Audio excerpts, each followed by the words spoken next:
La biodiversité des sols inclut tous les organismes qui vont passer une partie de leur cycle dans le sol, de manière permanente ou temporaire. On va retrouver donc à la fois tout ce qui est bactéries et champignons, et puis aussi toute une partie qu'on appelle la faune du sol, dans laquelle on va retrouver quelques catégories comme la microfaune, donc qui inclut tout ce qui est nématodes. En ayant des organismes un peu plus grands, on va retrouver la mésofaune, dans laquelle on va retrouver plus particulièrement les acariens et les collemboles. Au-dessus de cette catégorie, il y a ce qu'on appelle la macrofaune, et dans lequel on va retrouver tous les organismes qui font plus de 2 mm, comme par exemple les vers de terre, ou les carabes, ou les mille-pattes par exemple. Et puis encore au-dessus, il y a une catégorie qui s'appelle la mégafaune, et qui va donc inclure souvent des mammifères ou des reptiles. On va retrouver tout ce qui est micro-mammifères, lapins, taupes, tout ça vont plutôt en faire partie, mais sont rarement étudiés en même temps que les autres catégories de faune du sol.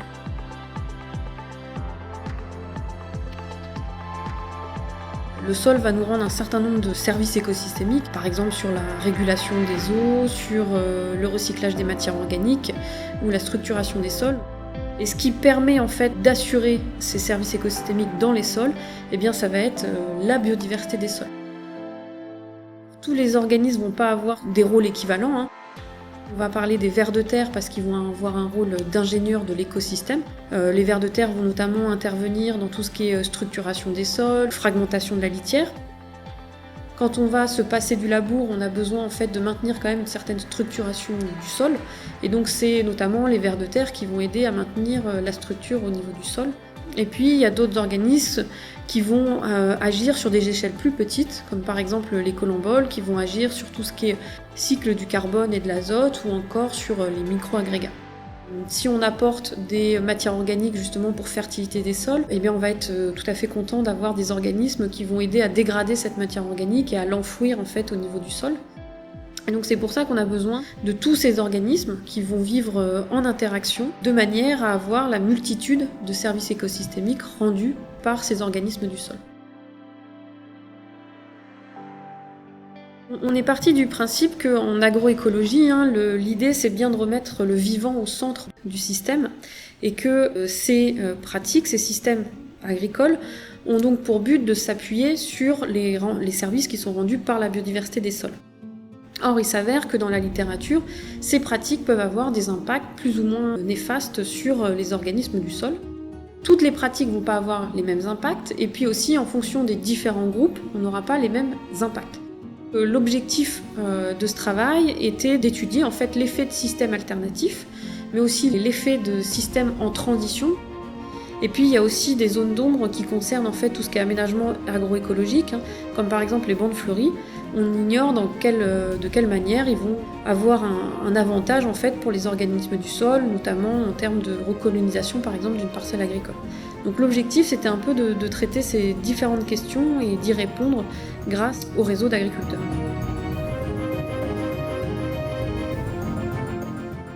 On se centre beaucoup en fait sur les services écosystémiques qui sont en lien avec la matière organique, donc notamment tout ce qui va être recyclage de la matière organique, stockage du carbone, structuration du sol. C'est les services sur lesquels on va se pencher le plus. Donc, de ce fait, on va plutôt étudier les organismes du sol qui sont en lien avec cette matière organique. Ces organismes qu'on appelle des détritivores sont par exemple les collemboles, les vers de terre et puis aussi tout ce qui est micro-organismes, bactéries et champignons.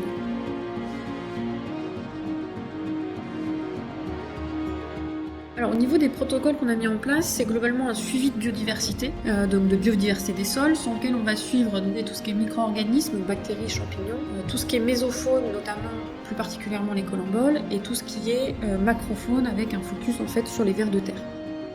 On va les suivre en fait au cours des années, au niveau des parcelles, pour voir comment ils évoluent, quel est l'effet des pratiques ou des aménagements agroécologiques.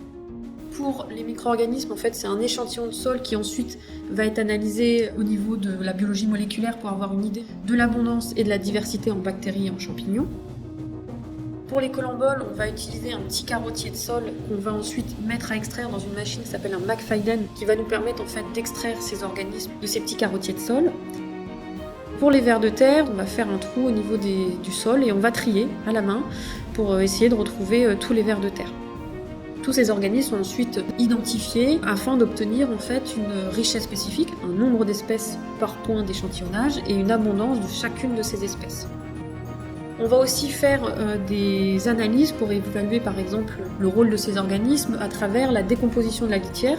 Donc pour ça, on a installé en fait des sachets de litière composés en fait de litière de maïs. Ces sachets de différentes tailles vont laisser passer plus ou moins des organismes de grande taille, de manière à étudier en fait le rôle de la macrofaune, le rôle de la mésofaune ou le rôle des micro-organismes. On va simplement peser en fait cette litière en amont et la litière au bout de quelques semaines, voire mois, combien il nous en reste. Puis nous avons aussi des mesures en laboratoire qui vont permettre de voir à quel point on a de l'agrégation ou pas au niveau des sols. On va aussi, pour tout ce qui est étude de biodiversité des sols, avoir une approche en fait par le biais des traits fonctionnels. On ne s'intéresse plus à savoir qu'est-ce qu'on a exactement comme espèce, mais qu'est-ce qu'elle présente comme caractéristique. Et c'est de façon à pouvoir relier plus facilement, en tout cas c'est ce qu'on espère, la diversité avec les fonctions du sol. Il y a bien des évolutions au niveau des parcelles agricoles qui sont en lien avec les bandes fleuries. On voit des différences entre des parcelles avec des bandes fleuries et des parcelles sans bandes fleuries, mais du fait de la très forte variabilité au niveau de ces parcelles, c'est parfois difficile d'en tirer des conclusions. Une des grandes difficultés qu'on a à traiter les conclusions sur l'effet des systèmes sur la biodiversité, c'est qu'il y a une trop forte variabilité. Derrière un système, il va y avoir en fait une variabilité de pratique. Donc on va plutôt travailler sur des gradients que sur des systèmes rangés dans des classes. Ce qu'on a choisi de faire, c'est de travailler sur des indicateurs de pratique, par exemple de pratiques de travail du sol, des pratiques d'utilisation de phytosanitaires ou encore des pratiques d'apport de matière organique. Et ce qu'on a pu voir, c'est qu'on va avoir des effets de chacune de ces pratiques selon les groupes d'organismes. Par exemple, les colamboles apparaissent très sensibles au travail du sol. Ça va avoir une tendance à diminuer l'abondance des colamboles dans les parcelles qui vont utiliser le plus de travail du sol.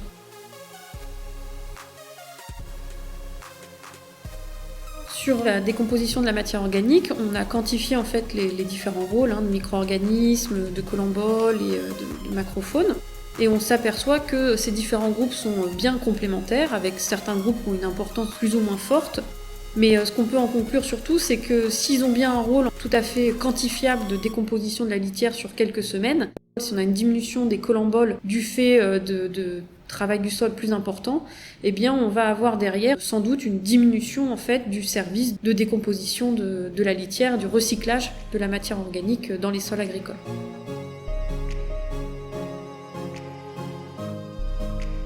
On en revient au fait que la biodiversité des sols est bien au centre des systèmes agroécologiques.